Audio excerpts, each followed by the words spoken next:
Hello again, everyone. I'm here to share another wonderful collection with you of some really rare dolls, ones that you may not see pass your hands perhaps more than once every 10 years. This is part 2 of the extraordinary collection of Estelle Johnston of Atlanta, Georgia, and then having moved to the Pacific Coast to live the remainder of her life overlooking the Pacific Ocean, a lifelong dream.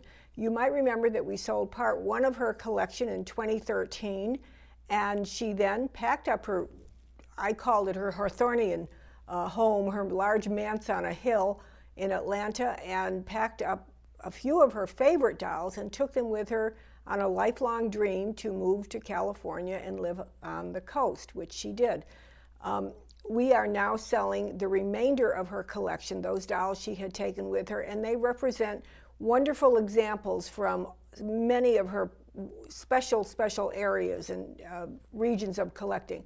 Estelle's passion throughout her life and how she first came into dolls was her love of fashion and textiles. She first traveled to Europe in the 1950s. In our catalog with her, this collection, we show a picture of her riding in a sidecar with her husband, and they traveled throughout Europe at that time in this old motorcycle when she's sitting in the sidecar, sort of a la Audrey Hepburn, with a scarf around her head, and they traveled all over, went to museums, and that's where she really began to develop her love for fine early European dolls. Dolls pre the bisque area, the bisque and porcelain area, and then eventually she moved into that area as well. But we have these great dolls to show you, and wonderful textiles and wonderful costumes. First of all, I want to show you dolls that are from the 1700s. Now think about that. This is pretty remarkable. It's a long time ago now, and to find dolls from that time period is so grand. Many of the dolls that originated from that time period had their, trace their roots really back to religious ceremonies. They might have been shown in the church. They might have been taken on parades down village streets during the festival days. And you can find wonderful historical paintings and illustrations which show this.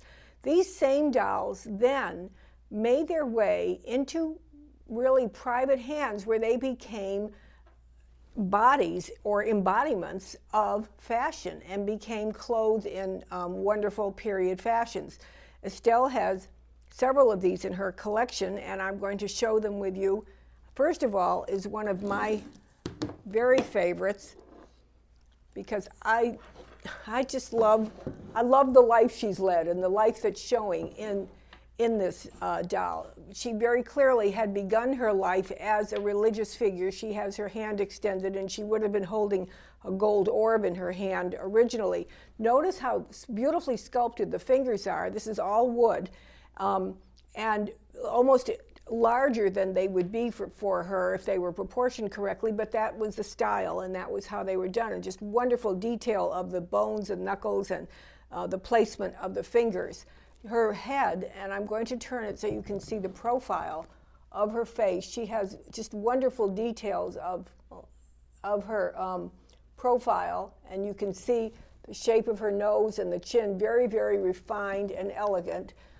These are painted enamel eyes, and she has what is known as the wooden cage body, and I'm going to show you that in another one shortly too. And the cage body was designed that there would be a skirt worn over this, a fabric skirt. And so rather than bother with making articulation of lower limbs, they simply said the doll is going to be shown as originally a religious figure, and then eventually moved into becoming a fashion piece. And so we don't need to show the lower legs because they're going to be covered. Please also notice her wig. I love this wig. This is so extraordinary. It's totally original. I'm going to turn her around now so you can see it completely moving around. These wonderful curls, the way they're falling. To find these dolls is so extraordinary, but to find one with an original wig like this is really unparalleled. Quite extraordinary. And notice also, by the way, it looks like someone had planned to do some repair or had planned to paint the body at one point, but this is original and the way it came, so that's part of what we enjoy about these dolls. She has the traces of her original fabric stays on the front of her body, and she has, as you saw, the carved bosom. Very, very wonderful doll. In that same category, we find another example who is extraordinary in the quality of her sculpting and how beautifully preserved she is, and what a great size. You never find these dolls in this wonderful, I call it petite, and not truly petite, but petite for this type of doll, because usually they're quite large. She has wonderful sculpting of her front torso designed for the costumes of the 1700s, and with the very wide hips and then the narrowing stomach with the V shape, designed to be wearing like the laced vest, which I'm going to show you in a moment. Dowel jointing, shoulders and elbows, which is wonderful. And when I turn her around, please notice not only her profile is very, very refined, elegant profile, very tall, slender throat, beautiful, absolutely beautiful shaping of the face. Notice the beautiful curve of the nose, the wonderful shaped chin. The sculpting of the ears is just extraordinary. She is a true work of art. I know some people would have a doll like this and they would look to have it recostumed in the appropriate period costumes. And I will say that Estelle, as much as she loved costumes and loved early textiles, she recognized this doll as a work of art in its natural state and chose never to have it costumed, which I certainly agree with. Another wonderful example, and a variation on the skirt. The other skirts are called the cage skirt. This one is quite interesting because actually fairly heavy. I didn't weigh it to see, but I want to show you the underside. You can see that it is solid wood. A solid wood skirt. And in fact, we move from head, torso, body, one piece of carved wood, and talk about this wonderful, almost like gooseneck length of her throat. Very, very stunning. These were symbols of aristocracy, of refinement, of really upper class people that would carry their head with such pride. And again, turning it around, you're seeing a profile of it, and again, check the profile. Look at the very, very heavy lidded eyes. That very dreamy look was very, very prevalent at that time period. And later on, some 150 years later, we find it repeated in the Hooray Poupée fashion dolls that always have that look that collectors love, which is the very, very heavy-lidded, dreamy look. Beautiful sculpting of her ears, once again, on this wonderful doll. I think these are works of art. They're dolls, but they're also actually works of art. And now we find one that is extraordinary for me to believe. I want you to look at her original body. It has, again, extraordinary shaping, very, very narrow waist with the V shape designed for the stomacher or the lacing of the vest. And the undergarments themselves, this girl is wearing her entirely original costume. She's got a Blue Ribbon Award here at the back. Entirely original costume of fabulous fabrics, transfer printed apron design, metallic fabric of the gown. I'm going to turn it around. Before I do, notice the vest, the lacing of the vest, and then this insert photo we're going to show you, which shows you how this vest is stiffened with lining and with stiffening elements to make it really pull her in, and it was just extraordinarily done. And turn it around, and you will see. Can you tell I love these dolls? I love these early wooden dolls. And we just never get to have them or to handle them. So any of you who are able to come to the exhibition and auction of her dolls in Phoenix on October 1st and 2nd, please try to come. It doesn't matter if you're going to purchase one of the dolls. It just matters that you come to see and have an opportunity to see these dolls because they just don't show up. I know the videos are great, and I think our catalog is fabulous, but it's not the same as actually walking in and seeing this room full of dolls and then looking at each one of them one by one, making your personal connection. She has her original painting, by the way, And when I turn her around, look at her little upturned nose and that sort of whitened complexion with a rich blushing on the cheeks was very, very typical of the time, both in fashion and in the making of dolls. So extraordinary here for the complete sculpture of the wooden body with all of its articulation, beauty of the face, and for this doll, which is now close to 250 years old, to have this original costume preserved is extraordinary. We have another doll from this early time period, which I can show you, which is nude, and this is great.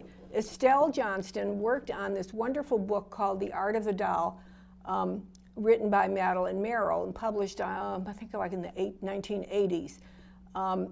Madeline Merrill had done a lot of research on dolls over the years. She was a member of one of the early doll clubs, the Doll Collectors of America, as was Estelle Johnston.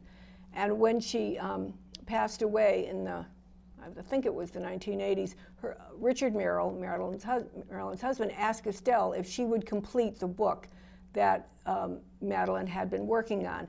And so she did. And this is one of the dolls. Well, no, this is not the doll. There is a doll in that book which is almost a duplicate to this doll.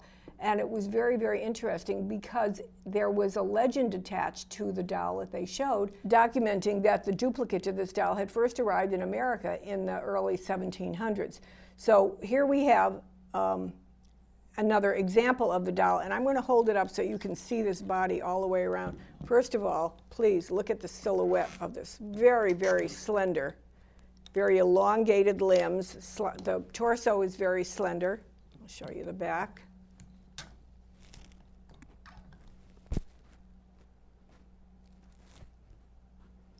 And then we'll turn it around so you can see the front torso. And please notice, like, it has the built-in bodice ridge with bosoms peeking out, and so that was very, very stylized at the time to fit those particular costumes. The very long waist, very slender. And again, if you're seeing her from the profile, notice the shape of her head. Again, elements, the high temple forehead, the way the nose curves, all considered elements of aristocracy. This doll has some wonderful clues on her as well, although I don't have the slightest idea what they are, but they are clues, and those of you, whoever would be lucky enough to own a doll like this, could try to find out what the markings on her front and back torso might signify. She has dowel jointing at her shoulders, elbows, hips and knees, and really very shapely calves. Very shapely calves, and painted and molded little shoes. It's a very precious doll. One that might be just a bit later, well, or about the same time. These early dolls need so much more research done on them because we don't have it all. We can only kind of date them based on the style of their bodies, so their bodies would indicate what type of costume they would be wearing. This one, again, has that early body. It has a shaped bodice showing where the top of the gown, if one were wearing a gown, would follow this curve. And it has a stomacher. You can see that. So it would have the gown with a long laced waist coming down. This doll has other special features. She has a swivel head. She has jointing at the shoulders, elbows, hips, and knees. I'm going to turn her around so you can see her hair, which you might not have realized. Very, very special. Detailed coiled braid at the back of her head, and then the ringlet curls that fall down behind her ears. Very wonderful early wooden doll.